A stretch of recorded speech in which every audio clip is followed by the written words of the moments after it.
Salut à tous, on se retrouve aujourd'hui pour parler du FC Barcelone en ce mardi 13 mai et on commence tout d'abord avec le programme de l'équipe pour cette fin de saison. Bon, il ne reste plus grand chose, plus que 3 rencontres. Donc le 15 après-demain, derby contre l'Espagnol Barcelone. Ensuite réception de Villarreal et ensuite déplacement à San Mamés à Bilbao pour le dernier match, 38e et dernière journée bien sûr de Liga et après place aux vacances. Enfin, il y a des joueurs qui partiront jouer en sélection lors de la future trêve, puis après place aux vacances bien sûr pour préparer ensuite la saison prochaine. On revient nous sur le Classico, il a été joué avant-hier, on a beaucoup parlé hier avec cette magnifique victoire bien sûr, 4-3 avec les 4 Classicos quand même gagnés cette saison. Et à noter que les gars, le Real Madrid, ils ont eu un trou noir total pendant 23 minutes de jeu. Entre la 14e minute de jeu, c'est quand Mbappé avait marqué son deuxième but, donc il y avait 2-0, souvenez-vous, pour le Real.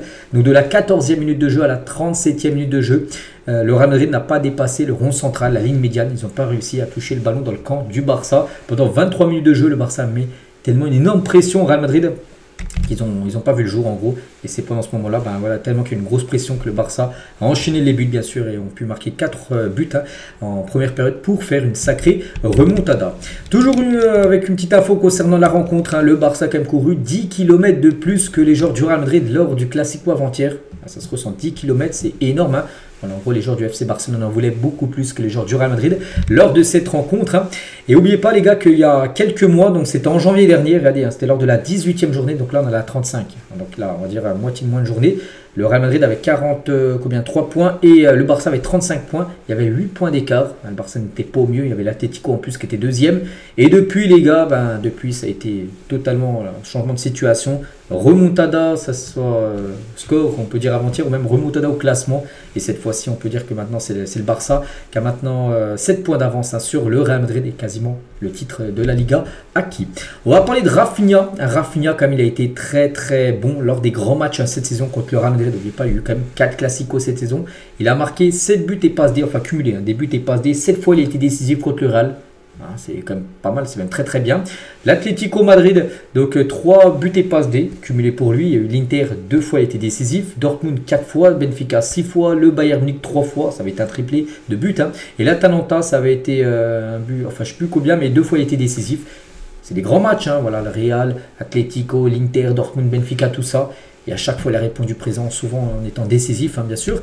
Rafinha. Et Rafinha fait déjà mieux que Neymar, les gars. Neymar en 2015-2016. 31 buts pour Neymar, déjà 34 pour Rafinha. Il y a 3 buts de plus, alors qu'il lui reste encore 3 matchs à jouer. Et le même nombre de passes D. Neymar, là, il avait fait une saison exceptionnelle, bien sûr. Mais là, on peut voir que Rafinha fait déjà mieux. Il reste encore 3 matchs à jouer. Et on pense que s'il venait encore marquer ou même une passe D en plus, il fera toujours mieux de toute façon que Neymar, qui est à son prime à ce moment-là. Si le Real Madrid perd contre Mallorca, parce que demain le Real Madrid reçoit Mallorca, c'est vrai que le Barça peut être sacré champion d'Espagne dès demain. Si le Real perd contre Mallorca, le Barça sera couronné champion sans jouer. Bon, si le Real gagne demain, le Barça il va falloir gagner contre l'Espagnol pour être sacré en milieu de semaine, sinon ça sera à domicile contre Villarreal le week-end prochain. Donc voilà, cependant il est peu probable. On va dire si par exemple le Real demain ne gagne pas, donc le Barça sera champion. Il est très peu probable que l'Espagnol fasse une aide d'honneur. Une aide d'honneur, normalement ça se fait en Liga, quand une équipe est championne et s'il reste encore quelques matchs, l'équipe qui reçoit l'équipe qui est championne, on va dire lors du prochain match, il fait une aide d'honneur. Ça m'étonnerait que l'Espagnol Barcelone, si jeudi on sait que le Barça est déjà champion, si le Real Madrid perd contre Mallorca, fasse une aide d'honneur au joueur du Barça, ça m'étonnerait. Et c'est vrai que le derby contre l'Espagnol à Cornellà, donc après-demain, a été jugé à très haut risque. Les forces de police garderont le stade au cas où quelque chose se produirait, parce qu'il va y avoir des débordements. Mais pas que l'Espagnol, il y a 2 ans, le Barça avait été champion il y a 2 ans dans ce stade. En plus, l'Espagnol, c'était terrible. Le Barça champion, incroyable. Et eux, l'Espagnol descendant en 2e division. Donc c'était terrible, il y a eu un envahissement de terrain. Ils avaient pris pas mal de matchs de suspension, ferme, à huis clos, lors de la saison après en Ligue 2 qu'ils avaient joué, en 2e division. Bon, ils sont remontés là cette saison, là ils vont se maintenir. Mais voilà, cette classe à très haut risque parce que eux, ça n'a pas passé. Leurs supporters de l'Espagnol voir le Barça champion dans leur stade. En cas de victoire, bien sûr, jeudi. Fermín López a été le seul joueur de Barcelone à ne pas célébrer la victoire contre Madrid. Pourquoi? Il n'arrivait pas à croire que son but avait été refusé. Plusieurs joueurs ont essayé de le consoler sans succès. Souvenez-vous, il a marqué un but en fin de match. Il avait touché le ballon de la main. Souvenez-vous, il y a eu l'avare, tout simplement, qui était parti voir. Pourtant, il a marqué un sublime but, une grosse frappe. Thibaut Courtois n'a rien pu faire. Et lui, il était dégoûté. Bon, l'équipe a gagné, mais il se demande comment mon but avait pu être refusé. C'est vrai qu'il y a eu enfin, ce ballon qui a touché sa main juste avant.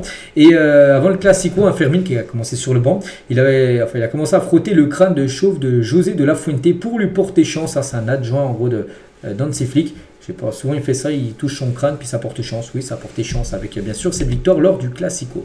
Eric Garcia est sur le point de quitter Barcelone en janvier dernier, mais Hansi Flick l'a convaincu de rester.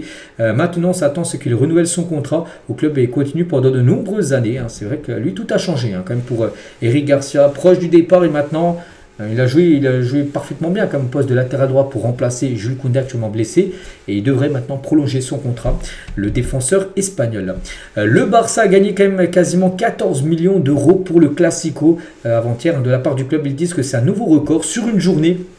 Voilà, sur cette journée de dimanche, quasiment 14 millions d'euros. Après, il y a plein de trucs qui est cumulé. Je sais pas, il y a les ventes de billets, il y a les ventes voilà, de boissons, tout ça. Il n'y a pas que ça. Il y a aussi d'autres choses, des ventes de maillots. Ça a vraiment marché énormément. Le sponsor, la Travis Scott, ça a été vraiment un carton, les gars. Vraiment, ça a été l'un des meilleures collaborations. Il y a eu, souvenez-vous, Drake, il y a eu Rosalia, tout ça.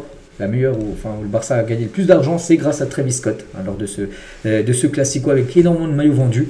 Le Barça a engendré un peu moins de 14 millions d'euros sur une journée. C'est un record dans l'histoire du club. Les unes aujourd'hui, Mundo Deportivo et Sport, ça parle de ça. Mundo Deportivo, Sequeda avec Hansi Flick qui devrait rester.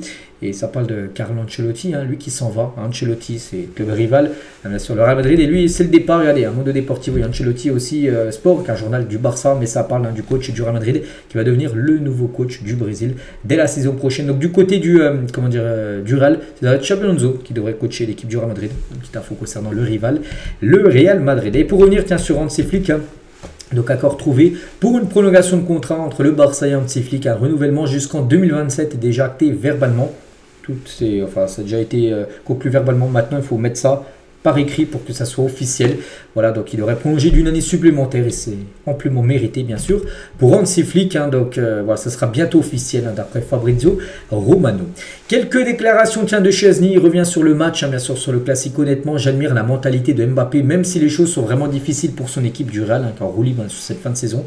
Il n'abandonne jamais. Je pense que c'est le joueur qui a marqué le plus de buts contre moi en 4 ou 5 matchs. Il a marqué 8 ou 9 buts contre moi. C'est vrai qu'il a galéré un peu contre Mbappé. Voilà, dimanche, en plus, il a provoqué un penalty, tout ça. Voilà, c'est un joueur qui a fait souvent de mal à Chesney, bien sûr.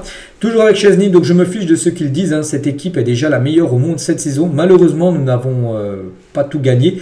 Nous avons manqué un peu de chance et d'expérience, surtout dans les dernières minutes à Milan, où quand tu gagnais 3-2, normalement, voilà, tu avais la place en finale qui était à portée de main. C'était pas possible de prendre ce but de la Serbie en toute fin de rencontre, c'est dommage parce qu'il y avait une finale bien sûr à les disputer. Donc j'essaie toujours de contrôler mes sentiments et de ne pas les montrer positivement ou négativement. Mais après le coup de sifflet final, c'était très difficile pour moi. Mes yeux se sont un peu remplis de larmes. C'était un grand moment. Voilà ce qu'il a pu dire également Chesney. Et pour moi, ce que l'équipe a montré cette saison, c'est un football comme je n'ai jamais vu de ma vie. Il a déjà joué dans plusieurs équipes. Il a joué à Arsenal, il a joué à l'AS Roma, il a joué je crois à la Juve. Jamais il avait joué dans une équipe aussi forte que le Barça de cette saison, le gardien polonais. On va parler de Pau Victor. Donc lui, ça sent le départ. On apprend aujourd'hui qu'il a déjà décidé de quitter le Barça cet été. Le club lui permettra de partir à condition qu'il s'agisse d'un prêt ou d'un accord permanent avec une clause de rachat. C'est-à-dire à tout moment, je sais pas, il est vendu, j'en sais rien, à Rétafé, je prends pif. C'est-à-dire à tout moment, le Barça peut le faire revenir avec une clause de rachat. Voilà, en gros, le Barça aimerait mettre ça sur le contrat de Pau Victor qui devrait quand même partir du club. Pour revenir sur Chesney, donc l'apport de Chesney est ouverte à 100% s'il reste ou non au Barça. Le renouvellement semble être une affaire conclue, mais ce n'était pas le cas. Donc les plans d'Eco et Flick dépendent en grande partie de sa décision. Voilà, parce que n'oubliez pas qu'il est en fin de contrat, il avait signé seulement jusqu'à la fin de saison. Pour l'instant, on ne sait pas. Vraiment, c'est aussi il faut avoir le ressenti aussi du gardien, ce qu'il veut rester encore une année supplémentaire. Après, en plus, peut-être pas sûr qu'il soit titulaire saison prochaine. Peut-être Ter Stegen retrouvera sa place de numéro 1 dans les cages la saison prochaine, on verra. Donc pour l'instant, on ne sait pas. On ne sait pas ce qu'il va faire, mais bon, je pense qu'il restera certainement une année de plus. Chesney. On va parler de Marcignac. Souvenez-vous, l'arbitre du match entre l'Inter et le Barça, qui a été beaucoup critiqué par rapport à son arbitrage très douteux. Et il était quand même le favori pour arbitrer la finale de la Ligue des Champions. Du coup, c'est pas lui, c'est un autre arbitre, c'est officiel qui arbitrera la finale. Donc il a été écarté par l'UEFA à la suite de sa performance controversée lors du match retour de l'Inter contre le Barça. Il n'arbitrera pas non plus les finales de l'Europa League ou de la Conference League. Pourtant, il aurait dû arbitrer au moins une de ces finales-là. vu que voilà, normalement c'est un bon arbitre, mais vu qu'il a fait n'importe quoi lors du match Inter-Barça avec des décisions très surprenantes, et bah du coup il est puni, en gros il n'arbitrera aucune finale cette saison de Coupe d'Europe. Rafinha, quelques déclarations: quand j'étais enfant il n'y avait qu'un seul joueur que je voulais être, un Ronaldinho. J'allais à l'école et je l'imitais, je mettais le bandeau, sa chemise, il était mon modèle. Voilà, par rapport à Ronaldinho. Toujours avec Rafinha, quand j'ai commencé à regarder le football, j'aimais Neymar, Robben, Cristiano Ronaldo et Messi. J'ai vu des choses différentes chez chaque joueur. Ils m'ont inspiré, bien sûr, dans sa façon de jouer. Maintenant, Rafinha, hein. On a beaucoup parlé du retour de Neymar au Barça. Je lui ai dit, allez, tu sais que le club t'aime, que les fans t'aiment et que tout le monde aimerait te retrouver. Mais en fin de compte, hein, cela ne tenait ni à moi ni à lui. Bien sûr, c'était surtout le Barça. Il n'a pas voulu le retour de Neymar. C'est vrai qu'il y a souvent eu des moments où le Barça, il y avait des rumeurs par rapport au retour de Neymar. Ça s'est jamais fait, on pense que ça sera jamais le retour de Neymar en tant que joueur, hein, du côté du club. Et pour finir avec Rafinha, je ne pense pas au Ballon d'Or, mais si je le gagne, hein, c'est le résultat de mon travail pour le club et mon pays. Cependant, mon objectif est de gagner des titres avec l'équipe, hein. Les récompenses individuelles viennent plus tard. Et ce n'est pas le cas, si ce n'est pas le cas, ce n'est pas grave non plus. Voilà ce qu'il a pu dire en gros par rapport au Ballon d'Or, où il est bien classé, hein, parce que regardez, ça a été mis à jour au mois de mai. Troisième, hein, au Ballon d'Or, on l'a quand même chuté.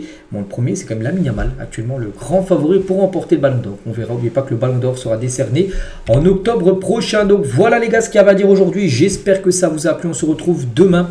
Demain, on est la veille, hein, du match contre l'Espagnol. On commencera bien sûr à parler de cette rencontre. Ce sera peut-être demain ou après-demain, les gars. Ce sera peut-être le titre officiel pour le Barça. Demain, c'est le Real Madrid qui ne gagne pas, ça sera officiel. Ou sinon, ça va gagner demain contre Mallorca.